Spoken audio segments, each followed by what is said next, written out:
Imagine ಮಾಡ್ಕೊಳ್ಳಿ, ನೀವು ಪ್ರತಿ 20ರಿಂದ 30 ನಿಮಿಷಕ್ಕೊಮ್ಮೆ ನಿದ್ದೆಯಿಂದ ಎದ್ದೇಳಿರ್ತೀರ. ಆದರೆ ನಿದ್ದೆಯಿಂದ ಎದ್ದಾಗ ನಿಮಗೆ ಯಾವುದೇ ನೆನಪಿಲ್ಲ, ನೀವು ಯಾರು ಅಂತ ನಿಮಗೆ ಗೊತ್ತಿಲ್ಲ. ಆದರೆ ಯಾರು ನಿಮ್ಮ ಹಿಂದೆ ಬಿದ್ದಿದ್ದಾರೆ, ನಿಮಗೆ ಏನಾಗ್ತಿದೆ ಎಂಬ ಮಾಹಿತಿಗೆ ಉತ್ತರ ಅದು ನಿಮ್ಮ ಬಾಡಿ ಪೂರ್ತಿ ಮಾಡಿಸಿರುವ ಟ್ಯಾಟೂ ಅಷ್ಟೇ. ಇದುವೇ ಮೆಮೆಂಟೋ. ಈ ಕತೆ ಶುರುವಾಗೋದು ಕೊನೆಯಿಂದ ಮತ್ತು ಕೊನೆಯಾಗೋದು ಶುರುವಿನಿಂದ. ಈ ಮೂವಿಯಲ್ಲಿ ಸುಳಿವು ಸುಳ್ಳಿನಂತೆ ಭಾಸವಾಗಿದ್ದರೆ ಸತ್ಯ ಎಲ್ಲಕ್ಕಿಂತ ರಹಸ್ಯವಾದ ಅಪಾಯಕಾರಿ ವಿಷಯವಾಗಿತ್ತು. ಬನ್ನಿ ಈ 2 ಗಂಟೆಯ ಅದ್ಭುತವಾದ ಮೂವಿನ ಶಾರ್ಟ್ ಆಗಿ ಎಕ್ಸ್ಪ್ಲೇನ್ ಮಾಡ್ತೀನಿ. ಕತೆ ಶುರುವಾಗೋದು ಒಂದು ಮರ್ಡರ್ ಮಿಸ್ಟ್ರಿಯಿಂದ. ಆ ಶುರುವಿನ ಸೀನ್ನಲ್ಲಿ ಮರ್ಡರ್ ಆಗಿತ್ತು. ಅಲ್ಲಿ ಸತ್ತಿದ್ದವನ ಹೆಸರು ಟೆಡ್ಡಿ ಅಂತ. ಆದರೆ ಯಾಕೆ? ನಮ್ಮ ಹೀರೋ ಹೆಸರು ಲಿಯೋನಾರ್ಡೋ. ಅವನು ನಿದ್ದೆಯಿಂದ ಎದ್ದಿರ್ತಾನೆ. ಅವನು ಹೇಳೋ ಪ್ರಕಾರ ಪ್ರತಿ ಸಾರಿ ಅವನು ಹೋಟೆಲ್ ರೂಮಿಂದ ಎದ್ದಿರ್ತಾನೆ. ಆದರೆ ತನ್ನ ರೂಮ್ ಕೀ ಅಲ್ಲೇ ಟೇಬಲಲ್ಲಿರುತ್ತೆ.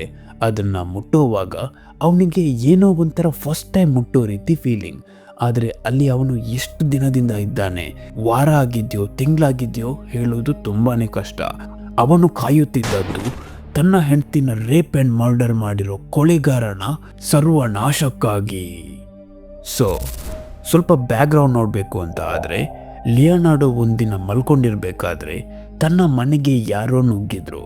ಅವನ ಹೆಂಡತಿನ ಯಾರೋ ರೇಪ್ ಆ್ಯಂಡ್ ಮರ್ಡರ್ ಮಾಡಿದ್ರು. ಅವನು ಅಲ್ಲಿದ್ದ ವ್ಯಕ್ತಿನ ತಕ್ಷಣಕ್ಕೆ ಗನ್ನಿಂದ ಫೈರ್ ಮಾಡಿ ಕೊಂದಿದ್ದ. ಆದರೆ ಆತನನ್ನು ಆವಾಗಲೇ ಯಾರೋ ಹಿಂದಿನಿಂದ ಬಂದು ತಳ್ಳಿದ್ರು. ಆತನ ತಲೆಗೆ ಕನ್ನಡಿ ಹೊಡೆದಿತ್ತು.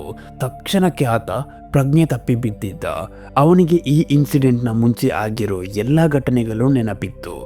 ಆದರೆ ಈ ಅಟ್ಯಾಕ್ನ ನಂತರ ಆತನಿಗೆ ಶಾರ್ಟ್ ಟರ್ಮ್ ಮೆಮೊರಿ ಲಾಸ್ ಆಗೋದಕ್ಕೆ ಶುರುವಾಗಿತ್ತು. ಅಂದರೆ ಅವನಿಗೆ ಪ್ರೆಸೆಂಟಲ್ಲಿ ಆಗ್ತಾ ಇದ್ದ ವಿಷಯಗಳನ್ನು ನೆನಪಿಟ್ಕೊಳ್ಳೋದಕ್ಕೆ ಆಗ್ತಾ ಇರಲಿಲ್ಲ.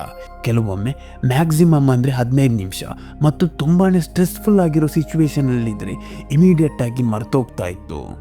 ಆತ ಸೆಕೆಂಡ್ ಮರ್ಡರನ್ನು ಕೊಳ್ಳೋದಿಕ್ಕೆ ತನ್ನ ದೇಹ ಪೂರ್ತಿ ಟ್ಯಾಟೂ ಹಾಕಿಸ್ಕೊಂಡಿದ್ದ. ಅವು ಎಲ್ಲ ಆತನಿಗೆ ಮೆಮೊರಿ ಲಾಸ್ ಇದ್ರೂ ಕ್ಲೂ ಕೊಡೋದಕ್ಕೆ ಹೆಲ್ಪ್ ಮಾಡ್ತಾ ಇತ್ತು. ಅದರ ಪ್ರಕಾರ ಆ ಮರ್ಡರರ್ನ ಹೆಸರು ಜಾನ್ ಜಿ ಅಂತ ಮತ್ತು ತನ್ನ ಎಲ್ಲ ಆಗುಹೋಗುಗಳನ್ನು ಫೋಟೋದಲ್ಲಿ ಕ್ಯಾಪ್ಚರ್ ಮಾಡಿ ಅದರಲ್ಲೇ ಹಿಂದ್ಗಡೆ ನೋಟ್ಸ್ ಅಪ್ಡೇಟ್ ಮಾಡ್ತಾ ಇದ್ದ. ಯಾಕಂದರೆ ನೆಕ್ಸ್ಟ್ ಟೈಮ್ ಅವನಿಗೆ ಏನೂ ನೆನಪಿರೋದಿಲ್ಲ. ಈ ಫೋಟೋ ಮತ್ತು ನೋಟ್ಸನ್ನು ನೋಡಿ ಎಲ್ಲನೂ ತಿಳಿಬೋದು ಅಂತ ಅವನ ಉದ್ದೇಶ. ಇದು ನಾರ್ಮಲ್ ಸ್ಟೋರಿ. ಆದರೆ ಡೈರೆಕ್ಟರ್ ಕ್ರಿಸ್ಟೋಫರ್ ನಿಯೋಲ್ ಅವರು ತೋರಿಸಿದ ರೀತಿ ತುಂಬಾ ಅದ್ಭುತವಾಗಿತ್ತು. ಈ ಮೂವಿ ಬ್ಲ್ಯಾಕ್ ಆ್ಯಂಡ್ ವೈಟ್ ಸೀನ್ನಲ್ಲಿ ಫಾರ್ವರ್ಡ್ ಆಗಿ ಹೋದರೆ ಕಲರ್ ಸೀನ್ನಲ್ಲಿ ಬ್ಯಾಕ್ವರ್ಡ್ ಆಗಿ ಹೋಗ್ತಾ ಇತ್ತು. ಮೂವಿ ಶುರುವಲ್ಲಿ ಹೀರೋಗೆ ಒಂದು ಕಾಲ್ ಬಂದಿರುತ್ತೆ. ಅದರಲ್ಲಿ ಆತ ಎಲ್ಲನೂ ಎಕ್ಸ್ಪ್ಲೇನ್ ಮಾಡೋದಕ್ಕೆ ಶುರು ಮಾಡಿದ್ದ.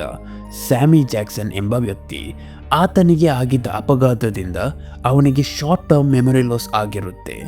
ಸ್ಯಾಮಿ ಮತ್ತು ಆತನ ಹೆಂಡತಿ ಇನ್ಶೂರೆನ್ಸ್ ಕ್ಲೇಮ್ಗೆ ರಿಕ್ವೆಸ್ಟ್ ಮಾಡಿರೋದ್ರಿಂದ ಅವ್ರ ಮನೆಗೆ ಇನ್ಶೂರೆನ್ಸ್ ಇನ್ವೆಸ್ಟಿಗೇಟರ್ ಆಗಿ ಹೋಗಿದ್ದವನು ಲಿಯೋನಾರ್ಡೋ. ಆತನಿಗೆ ಚೆನ್ನಾಗಿ ಇನ್ವೆಸ್ಟಿಗೇಟ್ ಮಾಡಿದ್ರೆ ಪ್ರಮೋಷನ್ ಆಗುತ್ತೆ ಎಂಬ ಆಸೆ ಇತ್ತು. ಇಲ್ಲಿ ಸ್ಯಾಮಿ ಮತ್ತು ಆತನ ಹೆಂಡತಿ ಇನ್ಶೂರೆನ್ಸ್ ಕ್ಲೈಮ್ ರಿಕ್ವೆಸ್ಟ್ ಹಾಕಿದ್ರಿಂದ ಲಿಯೋನಾರ್ಡೋ ಈ ರೋಗನ ಇನ್ವೆಸ್ಟಿಗೇಟ್ ಮಾಡ್ತಾ ಇದ್ದ. ಸ್ಯಾಮಿಗೆ ಟೇಬಲ್ನಲ್ಲಿ ಕೆಲವೊಂದು ವಸ್ತುನ ಇಟ್ಟು ಪಿಕ್ ಮಾಡೋದಕ್ಕೆ ಹೇಳಿದರು. ಅದರಲ್ಲಿ ಕೆಲವೊಂದು ವಸ್ತುಗಳಿಗೆ ಕರೆಂಟ್ ಶಾಕನ್ನು ಕೊಡಲಾಗಿತ್ತು.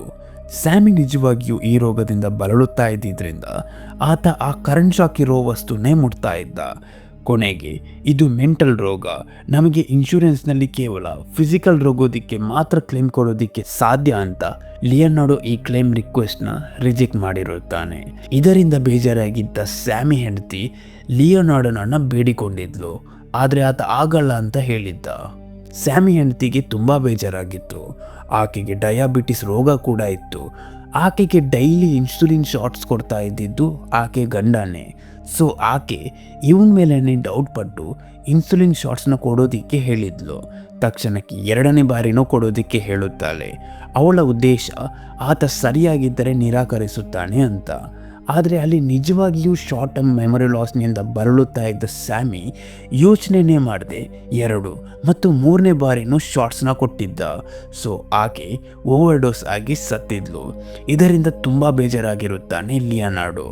ಈ ವಿಷಯನ ಕಾಲ್ನಲ್ಲಿ ಮಾತಾಡ್ತಾ ಇರಬೇಕಾದ್ರೆ ತನ್ನ ಬಾಡಿನಲ್ಲಿ ಬರೆದಿದ್ದ ಒಂದು ಟ್ಯಾಟೂನ ನೋಡ್ತಾನೆ. ಅದರಲ್ಲಿ ಯಾವತ್ತು ಕಾಲಲ್ಲಿ ವಿಷಯ ಮಾತಾಡಬೇಡ ಅಂತ ಬರೆದಿತ್ತು. ಸಡನ್ನಾಗಿ ಲಿಯೋನಾರ್ಡೋ ಯಾರು ನೀವು ಅಂತ ಕಾಲಲ್ಲಿ ಕೇಳಿದ್ದ.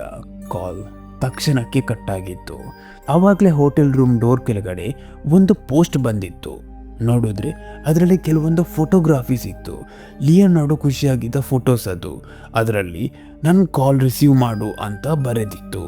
ತಕ್ಷಣಕ್ಕೆ ಕಾಲ್ ಮಾಡಿದ್ದ ಲಿಯೋನಾರ್ಡೋಗೆ, ಟೆಡ್ಡಿ, ನಿನ್ನ ಹೆಂಡತಿನ ಕೊಲೆ ಮಾಡಿರೋ ವ್ಯಕ್ತಿ ಡೀಟೇಲ್ ಸಿಕ್ಕಿದೆ, ನಾನು ಹೇಳೋ ಅಡ್ರೆಸ್ಗೆ ಹೋಗಿ ವೆಯ್ಟ್ ಮಾಡು ಅಂತ ಅಂದಿದ್ದ. ಅವನು ಹೋಗಿದ್ದೇ ತಡ ಅಲ್ಲಿಗೆ ಜಿಮ್ಮಿ ಅನ್ನೋನು ಬಂದಿದ್ದ. ಲಿಯೋ ಯೋಚನೆನೇ ಮಾಡದೆ ಅವನನ್ನು ಕೊಂದೇ ಬಿಟ್ಟಿದ್ದ. ಸಾಯ್ಬೇಕಾದ್ರೆ ಅವನ ಬಾಯಿಯಿಂದ ಬಂದಿದ್ದು ಸ್ಯಾಮಿ ಅಂತ. ಲಿಯೋನಾರ್ಡೋಗೆ ಶಾಕ್ ಆಗಿತ್ತು. ಸ್ಯಾಮಿ ವಿಷಯನ ತನ್ನವರಿಗೆ ಬಿಟ್ಟು ಬೇರೆ ಯಾರಿಗೂ ಅವನು ಶೇರ್ ಮಾಡಿರಲಿಲ್ಲ. ಇವನಿಗೆ ಹೇಗೆ ಗೊತ್ತಾಯಿತು ಅಂತ ಗಾಬರಿಗೊಂಡಿದ್ದ. ಟೆಡ್ಡಿ ಹೇಳಿರೋ ಪ್ರಕಾರ ಆತ ಕೊಲೆ ಮಾಡಿದ ನಂತರ ಅವನ ಬಟ್ಟೆನ ಎಲ್ಲ ನಿನ್ನೆ ಹಾಕೋ ಅಂತ ಹೇಳಿದ್ದ. ಅದೇ ಥರ ಮಾಡ್ತಾನೆ ಲಿಯೋ. ಆವಾಗಲೇ ಅಲ್ಲಿಗೆ ಟೆಡ್ಡಿ ಬರ್ತಾನೆ. ಆತನನ್ನು ನೋಡಿದ್ದೇ ತಡ ಲಿಯೋಗೆ ತುಂಬ ಸಿಟ್ಟು ಬಂದಿತ್ತು. ಈತ ಕೊಲೆಗಾರ ಅಲ್ಲ, ಅವನಿಗೆ ಹೇಗೆ ಸ್ಯಾಮಿ ವಿಷಯ ಗೊತ್ತು ಅಂತ ಕೇಳಿದ್ದ. ಇದೇ ಕ್ಲೈಮ್ಯಾಕ್ಸ್. ಇಲ್ಲಿ ಟೆಡ್ಡಿ ಒಂದು ವಿಷಯ ಹೇಳಿರ್ತಾನೆ. ಇದನ್ನ ಕೊನೆಗೆ ಹೇಳ್ತೀನಿ. ಅದಕ್ಕಿಂತ ಮುಂಚೆ ಕೆಲವೊಂದು ವಿಷಯ ಹೇಳೋದಿಕ್ಕಿದೆ. ಈ ಘಟನೆ ನಂತರ ಲಿಯೋ ಅಲ್ಲಿ ಬಂದಿದ್ದ ವ್ಯಕ್ತಿ ಬಟ್ಟೆ ಮತ್ತು ಆತಂದೆ ಕಾರ್ ಹಿಡ್ಕೊಂಡು ಹೋಗಿರ್ತಾನೆ. ಹೋಗ್ಬೇಕಾದ್ರೆ ಟೆಡ್ಡಿ ಕಾರ್ನ ನಂಬರ್ ಪ್ಲೇಟನ್ನು ಕೂಡ ನೋಟ್ ಮಾಡ್ಕೊಂಡಿರ್ತಾನೆ. ಅವನ ಫೋಟೋಸ್ ಹಿಂದೆ ಟೆಡ್ಡಿ ಸುಳ್ಳುಗಾರ, ಅವನ ಮಾತನ್ನು ನಂಬೇಡ ಅಂತ ಬರೆದಿದ್ದ. ಮತ್ತೆ ಒಂದು ಖಾಲಿ ಪೇಪರ್ನ ಹಿಡ್ಕೊಂಡು ಟೆಡ್ಡಿ ಕಾರ್ನ ನಂಬರ್ ಪ್ಲೇಟನ್ನು ಕೂಡ ಬರೆದು ಟ್ಯಾಟೂ ಹಾಕಿಸ್ಬೇಕು ಅಂತ ಬರೆದಿರುತ್ತಾನೆ. ದಾರಿಲಿ ಹೋಗ್ಬೇಕಾದ್ರೆ ಟ್ಯಾಟೂನು ಹಾಕಿಸ್ಕೊಂಡಿದ್ದ. ತಕ್ಷಣಕ್ಕೆ ಎಲ್ಲ ಮರೆತಿದ್ದ ಲಿಯೋ. ನಂತರ ಪಾಕೆಟ್ನಲ್ಲಿ ಒಂದು ಪೇಪರ್ ಸಿಕ್ಕಿರುತ್ತೆ. ಅದರಲ್ಲಿ ನಟೇಲಿನ ಬಾರ್ನಲ್ಲಿ ಮೀಟ್ ಆಗು ಅಂತ ಬರೆದಿರುತ್ತಾರೆ. ಬಾರ್ ರೀಚ್ ಆಗ್ತಿದ್ದಂತೆ ಹೊರಗಡೆನೇ ಇದ್ದ ನಟೇಲಿ ಖುಷಿ ಆಗ್ತಾಳೆ. ಯಾಕಂದ್ರೆ ಅಲ್ಲಿ ಬಂದಿದ್ದು ಜಿಮ್ಮಿಯ ಕಾರು. ಜಿಮ್ಮಿ ಯಾರು ಅಂದ್ರೆ ಲಿಯೋನಾರ್ಡೋ ಕೊಲೆಗಾರ ಅಂತ ಸಾಯಿಸಿರ್ತಾನಲ್ವಾ, ಅವನೇ. ಆದರೆ ನಟೇಲಿ ಹತ್ರ ಬಂದು ನೋಡಿದಾಗ ಅಲ್ಲಿ ಇದ್ದದ್ದು ಲಿಯೋ. ಬೈ ಮಿಸ್ ಆಗಿ ಸಾರಿ ಅಂತ ಒಳಗಡೆ ಹೋಗಿರುತ್ತಾಳೆ. ಲಿಯೋ ಒಳಗಡೆ ಬಂದು ಆಕೆ ಹತ್ರನೇ ಇಲ್ಲಿ ನಟಾಲಿ ಅಂದರೆ ಯಾರು ಅಂತ ಕೇಳಿದ್ದ. ನಾನೇ ಅಂತ ಅಂದ ಆಕೆ. ಯಾರು ನೀನು ಅಂತ ಕೇಳಿದಾಗ ನಾನು ಲಿಯೋ, ನನಗೆ ಶಾರ್ಟ್ ಟರ್ಮ್ ಮೆಮೊರಿ ಲಾಸ್ ಕಾಯಿಲೆ ಇದೆ ಅಂತ ಹೇಳಿದ್ದ. ನನ್ನ ಪಾಕೆಟಲ್ಲಿ ನಿನ್ನ ಅಡ್ರೆಸ್ ಇತ್ತು, ಯಾರು ನೀನು ಅಂತ ಕೇಳಿದಾಗ ಈತನನ್ನು ಟೆಸ್ಟ್ ಮಾಡೋದಕ್ಕೆ ಅಲ್ಲೇ ಆಕೆ ಒಂದು ಗ್ಲಾಸ್ಗೆ ಒಗ್ದು ಸ್ವಲ್ಪ ಹೊತ್ತಿನ ಬಳಿಕ ಆತನಿಗೆ ಬಿಯರ್ ಕುಡಿಸಿದ್ಲು. ಆಕೆಗೆ ಆವಾಗ ಕನ್ಫರ್ಮ್ ಆಗಿರುತ್ತೆ ಇವನು ನಿಜವಾಗಿಯೂ ಶಾರ್ಟ್ ಟರ್ಮ್ ಮೆಮೊರಿ ಲಾಸಿಂದ ಬಳಲ್ತಾ ಇದ್ದಾನೆ ಅಂತ. ಸೊ ಲಿಯೋನ ತನ್ನ ಜೊತೆ ಮನೆಗೆ ಕರೆದುಕೊಂಡು ಹೋಗ್ತಾಳೆ. ಇದು ನನ್ನ ಬಾಯ್ ಫ್ರೆಂಡ್ ಜಿಮ್ಮಿ ಕಾರು, ಅವನು ಎಲ್ಲಿ ಅಂತ ಕೇಳಿದಾಗ ಲಿಯೋಗೆ ಏನೂ ನೆನಪಿರಲಿಲ್ಲ. ಏನೋ ಆಗಿದೆ ಅಂತ ಅರಿತುಕೊಂಡ ಆಕೆ ಗಾಬರಿಗೊಳ್ತಾಳೆ. ಯಾಕಂದರೆ ಜಿಮ್ಮಿ ಒಬ್ಬ ಡ್ರಗ್ ಡೀಲರ್. ಅವನು ಕೊನೆಗೆ ಇವಳ ಹತ್ರ ಹೇಳಿತ್ತಿತ್ತು ಟೆಡ್ಡಿನ ಮೀಟಾಗಿ ಬರ್ತೀನಿ ಅಂತ. ಮತ್ತು ಈ ಜಿಮ್ಮಿ ಡಾಡ್ನ ಬಳಿ ಹಣ ಪಡೆದುಕೊಂಡು ಡ್ರಗ್ಸ್ ಸಪ್ಲೈ ಮಾಡಿರಲಿಲ್ಲ. ಇನ್ನು ಜಿಮ್ಮಿನೂ ಇಲ್ಲ ಅಂದರೆ ಡಿಡ್ಡಿ ಹಿಡಿಯೋದು ನನ್ನನ್ನೇ ಅಂತ ನಟೇಲಿಗೆ ಪಕ್ಕಾ ಗೊತ್ತಿತ್ತು. ಇದರಿಂದ ಕೋಪಗೊಂಡ ನಟೇಲಿ ಜಿಮ್ಮಿ ಎಲ್ಲಿದ್ದಾನೆ ಅಂತ ಹೇಳು ಅಂತ ಅವನಿಗೆ ಬಾಯಿಗೆ ಬಂದಂಗೆ ಬೈದು ಅವನ ಹೆಂಡತಿಗೂ ಕೂಡ ಬೈಯೋದಿಕ್ಕೆ ಶುರು ಮಾಡ್ತಾಳೆ. ಇದರಿಂದ ಕೋಪಗೊಂಡ ಲಿಯೋ ಆಕೆಗೆ ಹೊಡೆದಿರ್ತಾನೆ. ಗಾಯಗೊಂಡ ಆಕೆ ಮನೆ ಹೊರಗಡೆ ಹೋಗಿ ಅವಾಗಲೇ ಒಳಗಡೆ ಬಂದು ಗಾಬರಿಯಿಂದ ಅತ್ತಿದ್ಲು. ಆ ಎಲ್ಲ ದೃಶ್ಯನೂ ನೋಡಿದ್ದ ಲಿಯೋ ಎಲ್ಲನೂ ಮರೆತಿದ್ದ. ಏನಾಯ್ತು ನಿಂಗೆ ಅಂತ ಕೇಳಿದಾಗ ಇದನ್ನ ಮಾಡಿದ್ದು ಡಾಡ್ ಅಂತ ಸುಳ್ಳು ಹೇಳಿ ಆತನ ಅಡ್ರೆಸ್ ಮತ್ತು ಇವಳ ಮನೆ ಅಡ್ರೆಸ್ನು ಒಂದು ಪೇಪರ್ನಲ್ಲಿ ಬರೆದು ಈತನ ಕೈಯಲ್ಲಿ ಕೊಟ್ಟಿದ್ಲು. ದಾರಿಲಿ ಹೋಗ್ಬೇಕಾದ್ರೆ ಲಿಯೋನ ಕಾರ್ನ ಯಾರೋ ಚೇಸ್ ಮಾಡ್ಕೊಂಡು ಬಂದಿದ್ರು. ಅಲ್ಲಿ ಚೇಸ್ ಮಾಡಿದ್ದು ಬೇರೆ ಯಾರೂ ಅಲ್ಲ, ಇದೇ ಡಾಡ್. ಅವನು ಕಾರ್ ಒಳಗಡೆ ಇರೋದು ಜಿಮ್ಮಿ ಅಂತ ಫೈರ್ ಮಾಡಿದ್ದ. ಅಲ್ಲಿಂದ ಓಡಿದ್ದ ಲಿಯೋ ತನ್ನ ಹೋಟೆಲ್ ರೂಮನ್ನು ಸೇರಿದ್ದ. ಫಾಲೋ ಮಾಡ್ಕೊಂಡು ಬಂದ ಡಾಡ್ಗೂ ಹೊಡೆದು ತನ್ನ ರೂಮ್ನಲ್ಲಿ ಬಚ್ಚಿಟ್ಟಿದ್ದ. ನಂತರ ಟೆಡ್ಡಿಗೆ ಕಾಲ್ ಮಾಡಿ ಬರೋದಿಕ್ಕೆ ಹೇಳ್ತಾನೆ. ನಂತರ ನಿದ್ದೆಗೆ ಜಾರಿದ್ದ ಲಿಯೋಗೆ ಎಲ್ಲನೂ ಮರೆತು ಹೋಗಿತ್ತು. ಟೆಡ್ಡಿ ಬಂದು ಡೋರ್ ತಟ್ಟಿದ್ದ.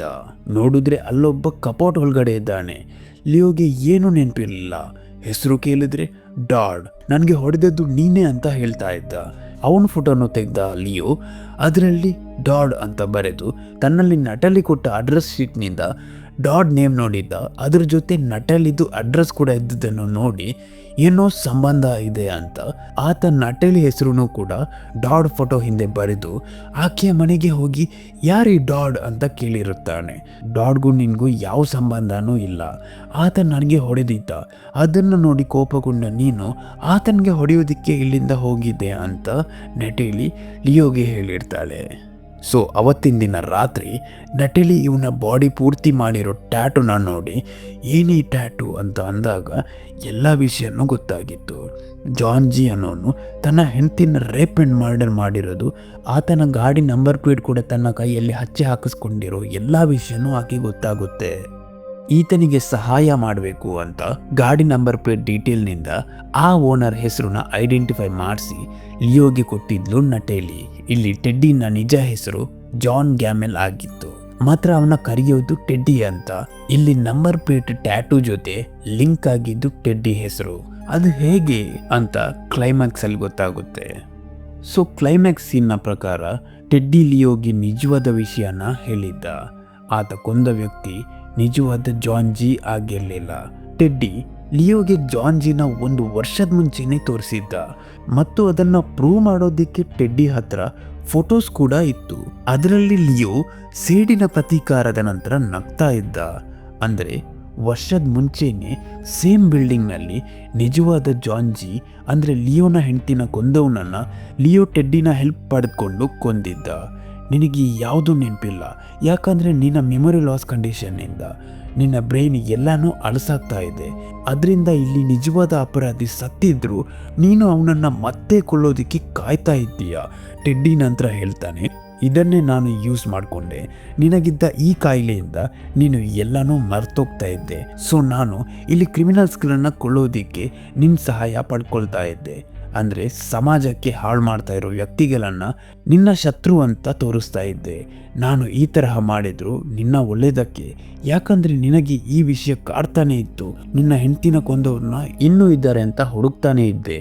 ನಂತರ ಒಂದು ಶಾಕಿಂಗ್ ಫ್ಯಾಕ್ಟ್ ಟೆಡ್ಡಿಯ ಬಾಯಿಂದ ಬಂದಿತ್ತು. ನಿನ್ನ ಹೆಂಡತಿ ಸತ್ತಿರೋದು ಅಟ್ಯಾಕ್ನಿಂದ ಅಲ್ಲ, ಆಕೆ ಆವತ್ತಿನ ದಿನ ಬದುಕಿದ್ಲು, ಅವಳನ್ನ ಕೊಂದಿದ್ದು ನೀನು. ನಿನ್ನ ಕಥೆಯ ಪ್ರಕಾರ ಸ್ಯಾಮಿ ಯಾರೂ ಅಲ್ಲ, ಅದು ನೀನೇ. ಸ್ಯಾಮಿಯ ಹೆಂಡತಿ ಅಂದರೆ ಅದು ನಿನ್ನ ಹೆಂಡತಿನೇ. ಇನ್ಸುಲಿನ್ ಓವರ್ ಡೋಸ್ ಮಾಡಿಸಿ ಕೊಂದವನು ನೀನೇ ಅಂತ ಟೆಡ್ಡಿ ಲಿಯೋನಾರ್ಡೋಗೆ ಹೇಳಿದ್ದ. ಇಲ್ಲಿ ಲಿಯೋನಾರ್ಡೋ ತನ್ನ ಗಿಲ್ಟ್ನ ದೂರ ಮಾಡೋದಕ್ಕೆ ಯಾರ್ಯಾರ ಮೇಲೋ ಅಪವಾದ ಹೊರಿಸಿ ಅವ್ರನ್ನ ಕೊಳ್ಳೋದಕ್ಕೆ ಮುಂದಾಗಿದ್ದು, ನನಗೆ ನಿನ್ನ ಕಥೆಯಲ್ಲಿ ನೀನೇ ಹೀರೋ ಆಗಬೇಕು ಅನ್ನೋ ಕೆಟ್ಟ ಸ್ವಾರ್ಥ ಇದೆ ಅಂತ ಹೇಳಿದ್ದ. ಲಿಯೋನಾರ್ಡೋ ಇದನ್ನೆಲ್ಲ ಕೇಳಿಸ್ಕೊಂಡು ಅದನ್ನು ಅರ್ಥ ಮಾಡ್ಕೊಳ್ಳೋ ಬದಲು ತನ್ನ ಮನಸ್ಸಲ್ಲೇ ಪ್ರಶ್ನೆ ಹಾಕೊಂಡ. ಇದೆಲ್ಲ ನಿಜ ಆಗಿದ್ರೆ ಆತ ಬದುಕಿರೋದಕ್ಕೆ ಅರ್ಥನೇ ಇಲ್ಲ. ಅವನ ಕೆಲಸ ಮುಗಿದಿದೆ, ಸೇಡು ತೀರಿದೆ, ಕೊನೆಗೆ ಉಳಿಯೋದು ಗಿಲ್ಟ್ ಅಷ್ಟೇ. ಲಿಯೋ ಒಂದು ನಿರ್ಧಾರ ತಗೊಂಡಿದ್ದ. ಟೆಡ್ಡಿ ಹೇಳೋದು ನಿಜವಾಗಿತ್ತು, ಆದರೆ ಆ ನಿಜ ನನಗೆ ಬೇಡ. ನನಗೆ ಈ ಎಲ್ಲ ವಿಷಯನೂ ಮರೆತು ಹೋಗುತ್ತೆ. ಆವಾಗ ನನಗೆ ವಾಪಸ್ಸು ಕ್ಲೂ ಕೊಡೋದು ನನ್ನ ಬಾಡಿನಲ್ಲಿರೋ ಟ್ಯಾಟೂಸ್. ಸೊ ಅವನು ಸೀಕ್ರೆಟ್ಲಿ ಟೆಡ್ಡಿನ ಲೈಸೆನ್ಸ್ ನಂಬರ್ನ ಅವತ್ತೇ ಬರೆದುಕೊಂಡಿದ್ದ ಮತ್ತು ಟೆಡ್ಡಿಯ ಫೋಟೋದ ಮೇಲೆ ಅವನ್ನ ಯಾವತ್ತೂ ನಂಬೇಡ ಅಂತಲೂ ಬರೆದಿದ್ದ. ಅಂದರೆ ಆತ ವಾಪಸ್ಸು ಮೆಮೊರಿ ಲಾಸ್ ಆದ ಕೂಡಲೇ ಈ ನಿಜ ಅಂಶನ ನೆನಪಿಸೋದಿಕ್ಕೆ ಇಷ್ಟಪಡಲ್ಲ. ಆತನಿಗೆ ಮತ್ತೆ ಬೇಕಾಗಿದ್ದದ್ದು ತನ್ನ ಹೆಂಡತಿನ ಕೊಂದ ವ್ಯಕ್ತಿಯ ಮೇಲಿನ ಸೇಡಿನ ಪ್ರತೀಕಾರ. ಸೊ ಅದೇ ಕಾರಣಕ್ಕೆ ಮೂವಿ ಸ್ಟಾರ್ಟಿಂಗಲ್ಲಿ ಲಿಯೋ ತನಗೆ ಹೆಲ್ಪ್ ಮಾಡಿದ್ದ ಟೆಡ್ಡಿನೇ ಕೊಂದಿದ್ದ. ಹೀಗೆ ಲಿಯೋನಾರ್ಡೋ ಆತ ಕಾರಣ ಅನ್ನೋದನ್ನು ಅಕ್ಸೆಪ್ಟ್ ಮಾಡ್ಕೊಳ್ಳೋದಿಕ್ಕೆ ರೆಡಿನೇ ಇರಲಿಲ್ಲ. ಆತ ತನ್ನ ಶಾರ್ಟ್ ಟರ್ಮ್ ಮೆಮೊರಿ ಲಾಸ್ನ ಕಾರಣಕ್ಕಾಗಿ ಮುಂದೇನು ಜಾನ್ ಜಿನ ಹುಡ್ಕೋದಿಕ್ಕೆ ಇಷ್ಟಪಟ್ಟಿದ್ದ. ಇಲ್ಲಿ ನಿಜವಾಗಿಯೂ ವಿಲನ್ ಆಗಿದ್ದವನು ಲಿಯೋನಾರ್ಡೋ.